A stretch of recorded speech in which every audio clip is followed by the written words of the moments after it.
नमस्कार, आप देख रहे हैं विचार परक हिंदी दैनिक और मैं हूं आपके साथ ज्योतिका। आइए रुक करते हैं फटाफट खबरों की ओर। सीएम योगी बोले, युवाओं और किसानों को खुशहाली देगा बजट, स्वास्थ्य और शिक्षा पर भी रहेगा विशेष जोर। प्रदेश सरकार का बजट पेश किया गया। बजट के बाद सीएम योगी ने पत्रकारों से बात की। उन्होंने सरकार की उपलब्धियों पर चर्चा की। सीएम ने कहा कि हमने अपने बजट में इस बात का विशेष ध्यान रखा है कि समाज के सभी वर्गों का समान विकास हो। प्रदेश की जो इमेज बनी हुई है उसमें बदलाव आए। सीएम योगी ने कहा कि इस बजट का आकार 8,08,736 करोड़ रुपए से अधिक का है। वर्ष 2024 से 2025 के बजट के सापेक्ष इसमें 9.8% की वृद्धि हुई है।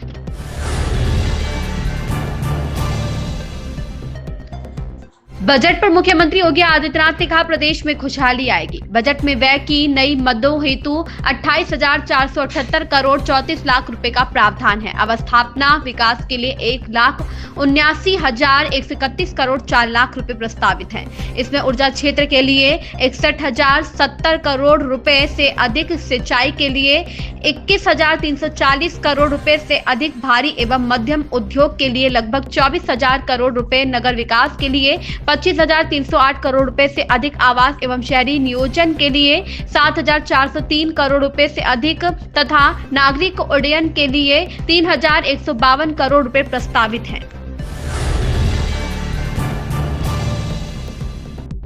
वरिष्ठ पत्रकार दिनेश चंद्र पांडे के निधन से पत्रकारिता जगत को गहरा आघात पहुंचा है। देश के मूर्धन्य पत्रकार, भारतीय बस्ती एवं आवाज दर्पण समाचार पत्र के संस्थापक दिनेश चंद्र पांडे के निधन पर प्रेस क्लब सभागार में उनकी आत्मा की शांति हेतु श्रद्धांजलि सभा का आयोजन किया गया। पत्रकार प्रकाश चंद्र गुप्ता, मजहर आजाद, सुरेश सिंह गौतम, विनोद कुमार उपाध्याय, स्कंद शुक्ल, आलोक त्रिपाठी, कृष्णदेव मिश्र, जयंत मिश्र ने कहा कि पांडे जी ने अपने पत्रकारिता काल के जीवन में सिद्धांतों के साथ समझौता नहीं किया। उनके निधन से पत्रकारिता जगत को गहरा आघात पहुंचा है, जिसकी पूर्ति कभी भी नहीं की जा सकती।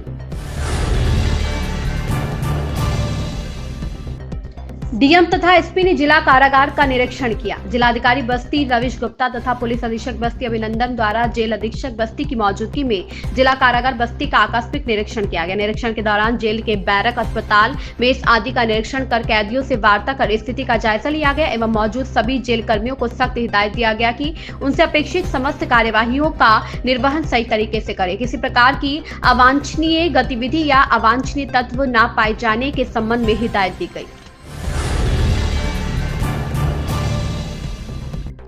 रेखा गुप्ता दिल्ली की 9वीं सीएम बनी, बोली शीश महल में नहीं रहूंगी। 27 साल के लंबे इंतजार के बाद आज दिल्ली में एक बार फिर बीजेपी सरकार बन गई है। पहली बार विधायक बनी रेखा गुप्ता ने दिल्ली के ऐतिहासिक रामलीला मैदान में सीएम पद की शपथ ली। उन्हें कल बीजेपी विधायक दल का नेता चुना गया था। शपथ ग्रहण समारोह में पीएम नरेंद्र मोदी के अलावा सभी प्रमुख केंद्रीय मंत्री और पार्टी के सभी सीनियर नेता और पदाधिकारी भी शामिल हुए। रेखा बोली, मैं शीश महल में नहीं रहूंगी। शपथ से पहले रेखा गुप्ता ने गुरुवार सुबह मीडिया से बातचीत में कहा, यह बहुत बड़ी जिम्मेदारी है।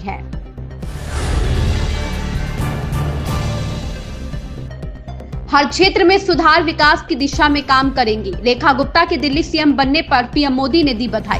पीएम मोदी ने दिल्ली की नई सीएम रेखा गुप्ता को उनके शपथ ग्रहण पर बधाई दी। अपने ट्वीट पर पीएम मोदी ने रेखा गुप्ता के संघर्षपूर्ण राजनीतिक सफर की सराहना करते हुए उनके सीएम बनने पर शुभकामनाएं दी। सीडीओ द्वारा विकासखंड मिठवल के कंपोजिट विद्यालय समगोरा का निरीक्षण किया गया। सिद्धार्थनगर के मुख्य विकास अधिकारी जयेंद्र कुमार द्वारा विकासखंड मिठवल के कंपोजिट विद्यालय समगोरा का निरीक्षण किया गया। निरीक्षण के दौरान शिक्षकगण एवं छात्र छात्राओं की उपस्थिति का अवलोकन किया गया। नामांकन 266 के सापेक्ष बच्चों की उपस्थिति मात्र 179 पाया गया। एमडीएम में बनाया गया था परंतु सैंपल नहीं रखा गया था। रसोइये द्वारा एप्रन एवं हेड कैप का प्रयोग नहीं किया जा रहा है। कुछ बच्चे ड्रेस में नहीं थे। प्रधानाध्यापक को निर्देशित किया गया कि जिन बच्चों के अभिभावक के खाते में ड्रेस, जूता, मोजा आदि क्रय करने हेतु धनराशि प्रेषित किया गया है, ऐसे अभिभावकों को जागरूक करते हुए क्रय कराए जाने हेतु निर्देश दिया गया। पुलिस टीम पर गाड़ी चढ़ाने का प्रयास करने वाला अभियुक्त गिरफ्तार। बस्ती जिले की पुलिस ने एक 25,000 रुपए के इनामी अपराधी को गिरफ्तार करके जेल भेज दिया है। इस अपराधी द्वारा पुलिस टीम पर गाड़ी चढ़ाने का प्रयास किया गया था। आपको बताते चले कि पुलिस टीम पर गाड़ी चढ़ाने का प्रयास करने वाले पशु तस्करी से संबंधित 25,000 रुपए के इनामी अंतर जनपदीय वांछित अभियुक्त सद्दाम को थाना कलवारी पुलिस, थाना लालगंज पुलिस व एसओजी टीम बस्ती की संयुक्त कार्यवाही के दौरान पुलिस मुठभेड़ में गिरफ्तार करके उसके कब्जे से एक अदद देशी तमंचा 315 बोर किया गया बरामद। सिद्धार्थनगर जिले की मुहाना थाना क्षेत्र में चोरी की घटनाएं बढ़ी। सिद्धार्थनगर जिले के मुहाना थाना क्षेत्र के सिकी बाजार में एक बंद मकान में घुसकर चोर अलमारी में रखे सोने के गहने, नकदी व कीमती सामान लेकर फरार हो गए। पीड़ित अजय कुमार उपाध्याय ने पुलिस को दिए गए अपने तहरीर में कहा कि हमारी मां 3 फरवरी को पूरे परिवार के साथ गोरखपुर में दवा कराने के लिए गई थी। घर पर कोई सदस्य मौजूद नहीं था। 20 फरवरी को जब मां दवा करा कर घर वापसी आई तो देखा घर का दरवाजा खुला हुआ था। अंदर जाने पर देखा कि सामान बिखरा हुआ था। घर के मुख्य द्वार पर लगे ताले को खोलकर अज्ञात चोरों ने घर के अंदर घुसकर घर के अंदर अलमारी में रखे सोने के गहने 10-10 ग्राम के 3 चैन, 10 ग्राम और 7 ग्राम की 2 मंगलसूत्र, 10 ग्राम, 9 ग्राम, 5 ग्राम की 3 अंगूठी, चांदी का करधन, चांदी हाथ पलानी, पाजेब, सोने की खील, सोने का नथिया और टीका सहित 17,400 नकदी व 5-5 लाख रुपए के 2 एफडी कागज उठा ले गए। सिद्धार्थनगर के लोटन विकासखंड में निपुण आकलन का शुरुआत हुआ। परिषदीय विद्यालयों में शैक्षणिक गुणवत्ता की परख के लिए शासन के आदेश पर निपुण आकलन की शुरुआत की गई, जिसके क्रम में विकास खंड लोटन बाजार के कुल 52 प्राथमिक विद्यालयों में यह आकलन किया जाना है, जिसकी शुरुआत गुरुवार को प्राथमिक विद्यालय हरिवंशपुर और प्राथमिक विद्यालय लकड़ी से हुआ। परिषदीय विद्यालयों में बच्चों की भाषा और गणित की दक्षता की जांच के डाइट प्रशिक्षुओं द्वारा निपुण लक्ष्य ऐप से जांच किया गया। इसका आकलन में ऐप के माध्यम से किया जाता है, जिसके आधार पर बच्चों को दक्षता प्राप्त कर लेने पर निपुण बालक घोषित किया जाता है।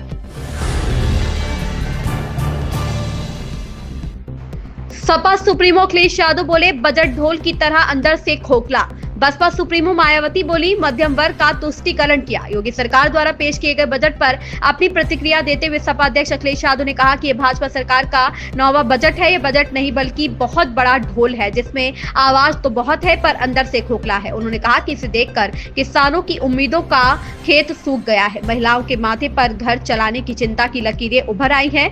आम जनता के लिए इसमें कुछ नहीं है। लोग कह रहे हैं कि सरकार का प्रवचन तो गया है, अब बजट कब आएगा। मार्ग दुर्घटना में 3 लोग घायल। बस्ती जिले के दुबौलिया थाना क्षेत्र के रामजानकी मार्ग देईडीहा खुर्द में बाइक सवार ने पैदल जा रहे युवक को ठोकर मार दी, जिससे 3 लोग घायल हो गए हैं। रामजानकी मार्ग देईडीहा खुर्द महंगू पैदल अपनी बहन के घर आए थे। सड़क को पार कर लघुशंका के लिए जा रहे थे। चिल्मा की तरफ से बाइक की चपेट में आ गए। हादसे में बाइक सवार समेत 3 लोग घायल हो गए। सूचना पर पहुंचे थानाध्यक्ष जितेंद्र सिंह व चौकी इंचार्ज प्यारेलाल ने घायलों को सीएचसी में भर्ती कराया।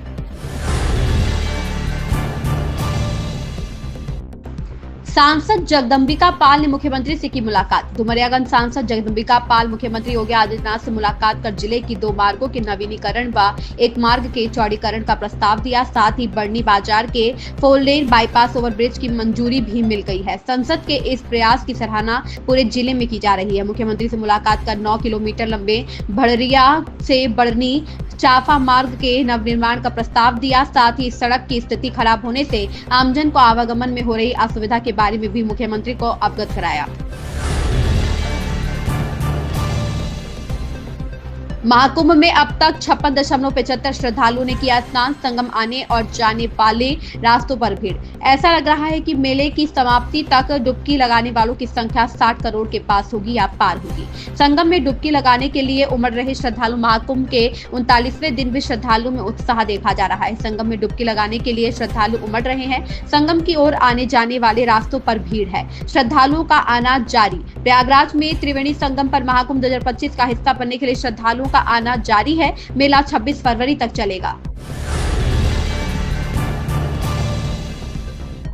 इंडियन पब्लिक स्कूल बस्ती में प्रवेश प्रारंभ हो गया है। बस्ती जनपद के हरदिया चौराहे पर स्थित इंडियन पब्लिक स्कूल में प्रवेश शुरू हो गया है। प्रबंधक कैलाश नाथ दुबे ने बताया है कि बालिकाओं का प्रवेश निःशुल्क किया जा रहा है। हमारे यहाँ वाहन सुविधा भी निःशुल्क है। छात्रों के लिए कक्षा 7 तक तथा छात्राओं के लिए नर्सरी से 12वीं तक बस यात्रा निःशुल्क है।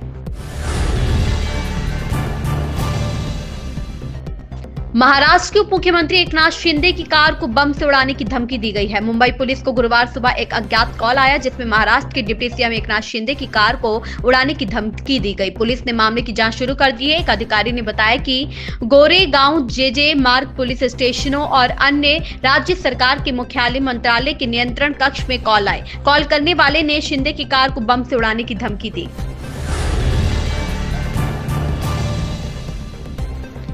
संसद की एक समिति ने यूट्यूब और अन्य सोशल मीडिया पर कार्यक्रम करने वाले रणवीर इलाहाबादिया की अपमानजनक टिप्पणी के मामले में बड़ा कदम उठाया है। समिति ने सुप्रीम कोर्ट की ओर से तीखे शब्दों का उपयोग किए जाने का हवाला देते हुए इलेक्ट्रॉनिक और सूचना प्रौद्योगिकी मंत्रालय से जवाब मांगा है। समिति ने मंत्रालय से कहा कि वैसे मामलों से निपटने में मौजूदा कानूनों के असर और ऑनलाइन मंचों को कानूनी जांच के दायरे में लाने के लिए आवश्यक किसी भी संशोधन पर एक नोट प्रस्तुत करें। मुख्यमंत्री नीतीश कुमार प्रगति यात्रा के दौरान नालंदा पहुंचे हैं। उनके साथ मंत्री विजय कुमार चौधरी, श्रवण कुमार और प्रेम कुमार शामिल हैं। धरहरा स्थित हेलीपैड पर उतरकर मुख्यमंत्री सीधे नांदगांव पहुंचे, जहां उन्होंने हुनर पुस्तकालय एवं विभिन्न विभागों द्वारा लगाए गए प्रदर्शनी का अवलोकन किया है और 820 करोड़ रुपए की सौगात नालंदा को दिया है। आज वह 820 करोड़ 97 लाख की सौगात देंगे। इसके तहत वह लगभग 263 योजनाओं का उद्घाटन और शिलान्यास करेंगे।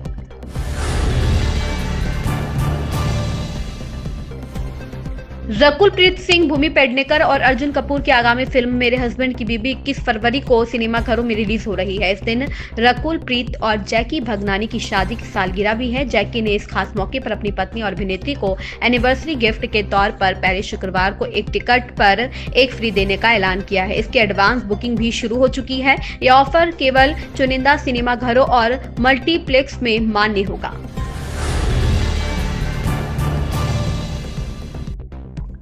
बृहस्पतिवार को प्रदेश सरकार का बजट पेश किया गया। बजट के बाद सीएम योगी ने पत्रकारों से बात की। उन्होंने सरकार की उपलब्धियों पर चर्चा की। सीएम ने कहा कि हमने अपने बजट में इस बात का विशेष ध्यान रखा है कि समाज के सभी वर्गों का समान विकास हो। प्रदेश की जो इमेज बनी हुई है उसमें बदलाव आए। सीएम योगी ने कहा कि इस बजट का आकार 8,08,736 करोड़ रुपए से अधिक का है।